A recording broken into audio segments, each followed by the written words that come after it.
Hello friends, ഇപ്പോൾ യൂട്യൂബിലൊക്കെ ഭയങ്കര ട്രെൻഡിങ് ആയിട്ടുള്ള ചെമ്പരത്തി പൂമാല ഉണ്ടാക്കാമെന്ന് വിചാരിച്ചിട്ടോ. അപ്പോൾ അതിന് വേണ്ടിയിട്ട് വീട്ടിലുണ്ടായിരുന്നൊരു ചെമ്പരത്തിയും സൂചി നൂലെടുത്തിട്ടുണ്ട്. ചിലവരൊക്കെ സാധാ ചെമ്പരത്തിയാണ് എടുത്തായിരുന്നത്. ഞാനിവിടെ കട്ട ചെമ്പരത്തിയാണ് എടുത്തേക്കുന്നത്. അപ്പോൾ ആദ്യം തന്നെ ഒരു പൂവെടുത്തു, അത് ഓരോ ഇതളുകളായിട്ട് അടർത്തിയെടുത്തു. അപ്പോൾ ആദ്യത്തെ പൂവിന് അധികം ഇതളുകളില്ലാത്തതുകൊണ്ട് ഞാൻ ഒരു പൂവ് കൂടി പിന്നെ എടുത്തായിരുന്നു കേട്ടോ.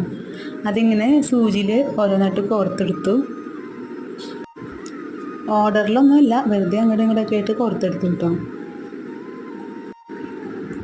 ഇതാ കോർത്തത് ഇത്ര ആയിട്ടുണ്ട്. ഞാൻ അധികം ലെങ്തിനൊന്നും ഉണ്ടാക്കിയിട്ടില്ല, ഇതൊരു പരീക്ഷണമായതുകൊണ്ടൊന്ന് ചെയ്ത് നോക്കാമെന്ന് വിചാരിച്ചു.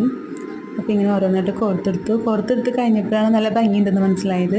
അപ്പോൾ ചെറിയ പൂവായതുകൊണ്ട് ഒരു ചെറിയ തലയിൽ തന്നെ വെക്കണമല്ലോ, അപ്പോൾ ചെറിയ തലയിൽ തന്നെയാണ് പൂവ് വെച്ചത്. ഇതാണ് കേട്ടോ അപ്പോൾ ലാസ്റ്റ് ലുക്ക്. അപ്പോൾ പുട്ടപ്പൊക്കെ ചെയ്ത് കഴിഞ്ഞാൽ വെക്കാൻ പറ്റിയ പൂമാലയാണ് കേട്ടോ. അപ്പോൾ ഓക്കെ, ബായ്.